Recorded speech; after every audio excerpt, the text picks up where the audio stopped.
everyone, it's Alice, and today we're gonna take a look at all of the lovely books I got in November. I can't believe November is almost over. Like, I don't know where the month went. It's just like flown by.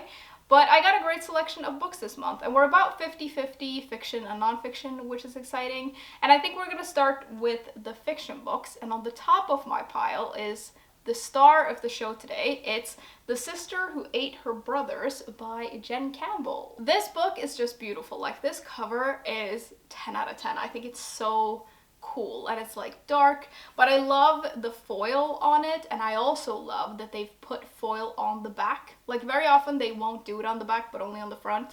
For some reason, I just love it when publishers also do it on the back. I just think it makes the book even prettier. And as a lot of you will know, Jen Campbell is a booktuber as well as an author, and I've read several of her books and really enjoyed them, and I love just about anything that she does. This sounds right up my alley though. It's a collection of dark folk tales that I'm pretty sure Jen has rewritten and sort of put the gore back into the fairy tales, which I love because original fairy tales are actually really, really dark.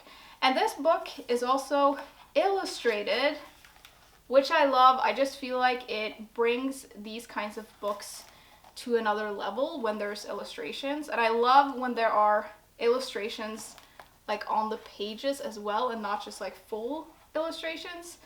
And I just think this looks absolutely lovely. Creepy and dark, but lovely. Secondly, we've got another book that is sort of in the same vein, but it's a classic, and it's Gothic Tales by Elizabeth Gaskell.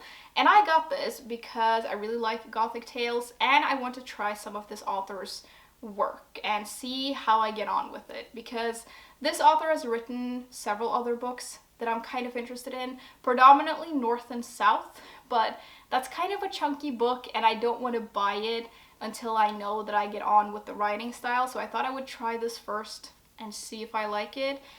It's a collection of Gothic tales, that's all I really know. It's like either short stories or novellas, but I've read some of the summaries of some of the stories in here online, and it seems intriguing. Another classic I picked up is actually one that I've already read, and it's one of my favorites, but I seem to have like misplaced my copy of it. I don't know what happened, but I either lost it, which doesn't really sound like me, or I lent it to someone and I never got it back, and I don't remember who I lent it to, maybe. So I just got a new copy of it, and it's Animal Farm by George Orwell. And this is one of those beautiful like cloth-bound classics, and I think this book is fantastic and I really want to reread it.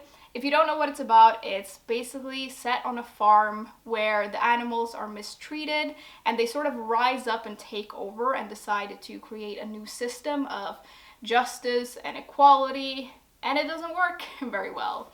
It's a very interesting story, and it's very effective for such a short book, and I want to try and read it again soon-ish. Soon for me usually means within like the next 10 years. Moving on, we have got this fun little book. It's Your Guide to Not Getting Murdered in a Quaint English Village by Maureen Johnson and Jay Cooper.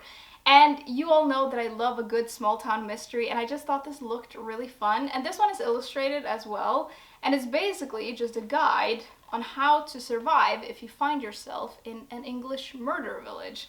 So there are like places that you need to know of and maybe avoid, and there are characters that maybe you should look out for, and it's all illustrated in this really like fun and kind of spooky, creepy style. It's like the kind of illustrations where it looks fine until you look closer at it, and it's actually like really creepy. Next, I picked up a book that I've been wondering if I wanted to read or not, because I've heard mixed things, but then I also really liked one other book that I read by this author, and then I saw it in a bookshop and I just picked it up because I want to give it a go, I decided all of a sudden. And I know this is split opinions a little bit, but I'm just gonna try it. It's Beautiful World, Where Are You by Sally Rooney. I really enjoyed Normal People by this author, but I have a feeling that I'm not gonna like Conversations with Friends, so I've sort of been avoiding that one. But I wanted to read more of her work, so I'm gonna give this a go and we'll see what I think of it. I think this is a story about 4 people who are somehow like involved with each other, and that's all I really know. To be honest, I'm not expecting this to have much plot at all. I think it's gonna be more like amusing on life and on what these characters are going through, and it's probably gonna be more like character based than anything else, but I suppose I'll find out when I read this. Last of the fiction, I got 2 books in the Amelia Peabody series. It's these 2. It's The Mummy Case and The Curse of the Pharaohs. And the first book in the series is Crocodile on the Sandbank, which I read and absolutely loved. And these books follow Amelia, who in the first book loses her father and comes into an inheritance and decides to sort of travel and see the world, and on her travels she meets a woman that becomes her companion, and they end up in Egypt in the middle of a mystery. I can't wait to keep going with the series. They're super enjoyable adventure cozy mysteries, and I loved the characters in the first book, so I can't wait to like meet them again. Then we're gonna move on to the nonfiction books, and the first book I have is one that was recommended to me by one of you, and it's What Are You Looking At by Will Gompertz, and I'm really excited to read this. It's about art. It's about 150 years of modern art in the blink of an eye, and it seems quite easy to read and introductory, which is exactly what I need, because I've spoken in a couple of videos about wanting to read more about art and understand more of it, and I like modern art, like I think it's interesting, but I don't understand a lot of it, so I tend to lean towards more classical art because I feel like I understand that better.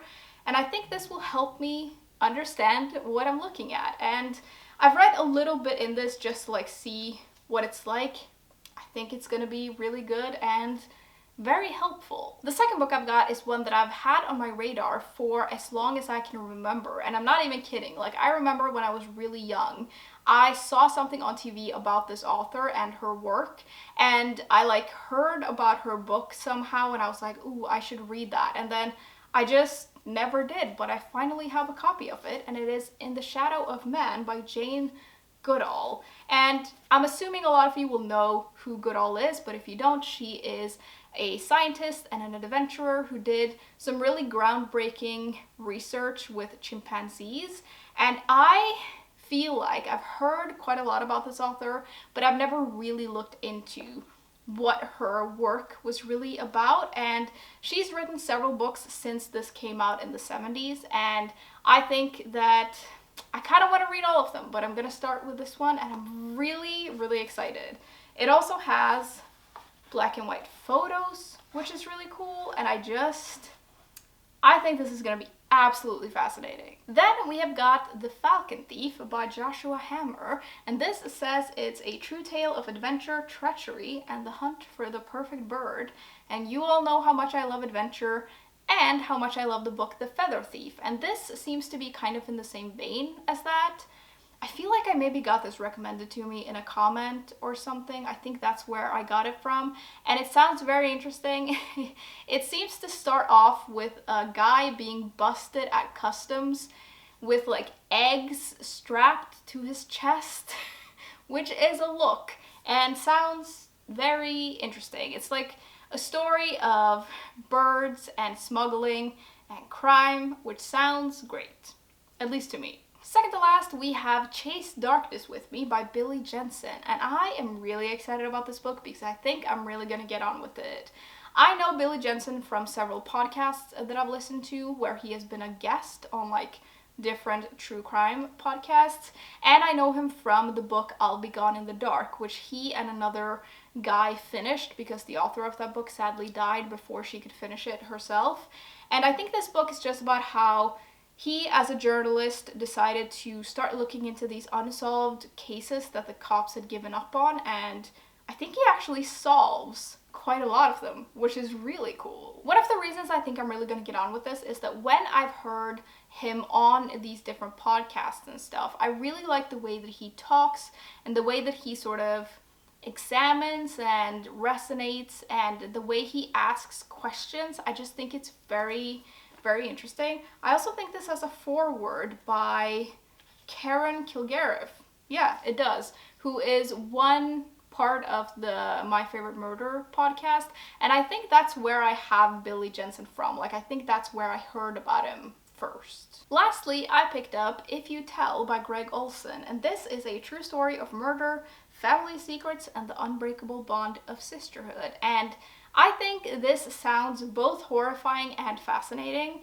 I'm pretty sure it's about these sisters who grew up with a really abusive mother, and I think the mother ends up like being a murderer and killing people. And it's sort of about how they got out of that situation and how they survived, and how being sisters made them stronger, and that like made them be able to get through this. I've had this recommended to me, but with sort of a caveat of saying it's horrible, but it's fascinating. So that's what I'm thinking it's gonna be. It's gonna be horrible, but fascinating. Okay, everyone, those are all the books that I picked up this month, and as always, I would love to know if you've read any of these and what you thought, or if you have picked up a book in November that you're really excited to read. As usual, links to my Patreon and other social media will be in the description if you're interested, and I will see you soon. Bye!